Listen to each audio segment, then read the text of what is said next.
Assalamualaikum warahmatullahi wabarakatuh.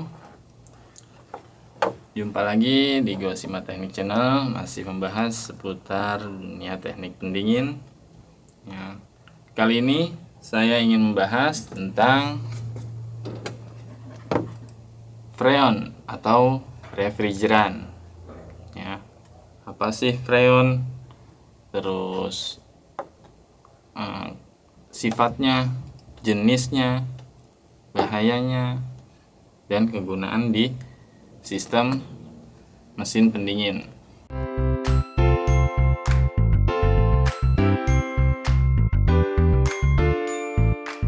Nah, freon atau refrigeran yang biasa kita sebut ya adalah senyawa kimia atau bahan dasar utama sistem pendingin ya yang berperan penting di dalam sistem mesin pendingin yang berupa fluida yang akan berubah-ubah wujud ya, menciptakan suatu fungsi dari perubahan wujud tersebut.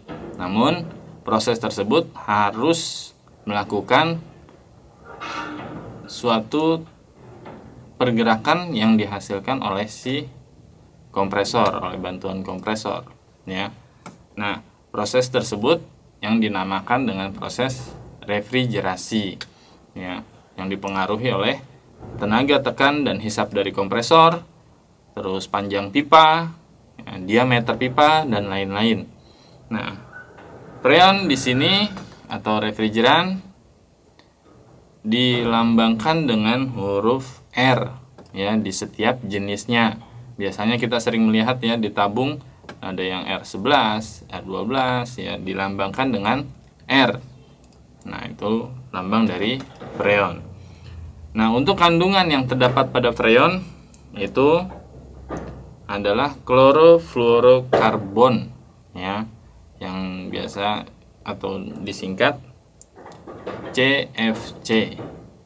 Ya, ada juga yang menyebutnya HCFC, ada juga yang CHCl. Jadi masing-masing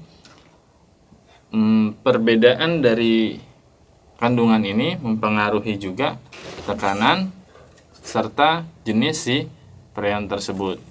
Nah, freon atau gas refrigeran ini memiliki sifat yaitu tidak mudah terbakar ya, khusus untuk yang jenis yang kandungannya tidak terdapat metana di dalamnya ya, seperti contoh DuPont. Nah, itu ada kandungan metana, dia bisa atau mudah terbakar. Untuk jenis yang lain itu tidak. Ya, sifatnya yaitu tidak mudah terbakar, tidak berbau, ya, tidak berwarna, terus apa? Itu lagi bersifat atau berwujud gas dalam tekanan rendah dan berwujud cair atau fluida dalam tekanan tinggi, ya. Tuh, dari tidak mudah tidak berwarna, tidak mudah terbakar, tidak berbau, dan berwujud gas atau cair, tergantung dari jenis tekanannya. Nah, ada banyak jenis freon atau gas refrigeran yang kita ketahui. Itu ada dari mulai R11, R12, R22, R32, 410, 134A, ya, R600, 606, 290, dan lain-lain. Nah, perbedaan jenis yang terdapat di sini itu yang membedakan setiap mesin pendingin ya. Jadi contoh AC ini menggunakan freon jenis apa ya. Usahakan kalau kita mengganti freon atau ada perbaikan, usahakan sesuaikan dengan jenis yang digunakan dari bawaan pabriknya atau aslinya, karena aman ya dan tidak berpengaruh nantinya pada kompresor. Jika awalnya jenis R22 kita ganti dengan jenis yang R32 ya, maka akan berakibat ada efek lah pada si kompresor, entah dia ngejim biasanya ya, karena berbeda tekanannya lebih tinggi, kompresor itu tidak sanggup, akhirnya nyangkut atau dengan istilah jim ya. Lalu untuk jenis-jenis di sini ya, untuk R11 itu biasanya digunakan untuk flushing ya, untuk pembersihan sistem sirkulasi untuk semua jenis mesin pendingin. Namun R11 ini sudah mulai jarang atau bahkan sudah mulai stop produksi ya pada R11, karena saya udah mulai susah menemukannya. Nah, untuk yang R12 itu untuk lemari es model lama ya, ini juga udah jarang ditemukan, udah stop produksi. Untuk AC sekarang AC yang lama, AC split jenis lama atau AC window dulu ya, itu menggunakan R22. Untuk AC sekarang itu R32, R40, ya, R29, ada juga yang menggunakan R600, cuma masih jarang ya. R606 itu untuk lemari es, R134 juga untuk lemari es ya.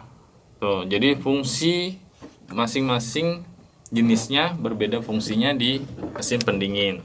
Nah, dan satu lagi yaitu bahaya freon bagi manusia. Nah, atau bagi lingkungan sekitar itu apa sih? Ya, banyak juga yang bilang merusak lapisan ozon. Ya, memang dalam jumlah yang banyak freon dapat merusak lapisan ozon ya, karena kandungan yang dimiliki oleh freon ini ya, yang berupa karbon yang akan merusak lapisan ozon, yang mengikis lapisan ozon secara perlahan. Makanya tidak dianjurkan untuk membuang freon secara sembarang ya di ruang terbuka, karena dapat merusak lapisan ozon. Dan yang kedua, jika terhirup secara berlebihan oleh kita, itu dapat mengakibatkan sesak nafas ya, karena kandungannya yang mengandung kimia. Nah, akibatnya kita sesak nafas oleh si freon tersebut. Lalu yang ketiga, jika tersentuh bagian kulit ya, jika terkena bagian kulit, itu akan menyebabkan iritasi yang berlebihan, bahkan ada yang menyebabkan matinya jaringan sel pada kulit tersebut jika terkena secara berlebihan ya. Makanya agak sedikit hati-hati. Itulah 3 bahaya dari si freon juga, yang merusak lapisan ozon, jika dihirup secara berlebihan dapat mengganggu pernafasan, jika terkena kulit dapat mengakibatkan iritasi ya.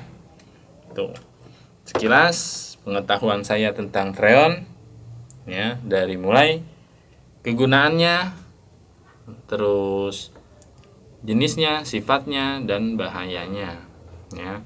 Semoga bermanfaat, jadi nambah pengetahuan ya untuk kita semua ya. Ini adalah bagian bahan dasar dari mesin pendingin. Tanpa adanya si gas freon atau refrigeran ini, si mesin pendingin itu tidak mungkin menghasilkan udara dingin ya, walaupun memang tenaga si kompresor lah yang menentukan perubahan wujudnya atau terjadinya proses refrigerasi.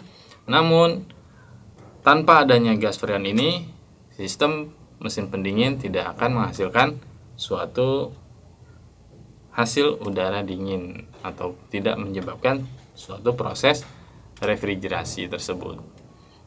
Oke, terima kasih yang sudah menonton video ini, yang sudah bantu like, share, komen, dan subscribe-nya. Terus mohon dukungannya supaya saya terus membuat video-video yang bermanfaat, yang menambah pengetahuan untuk kita semua. Saya Ari dari Gosima Teknik Channel mengucapkan terima kasih. Salam oprek-oprek. Assalamualaikum warahmatullahi wabarakatuh.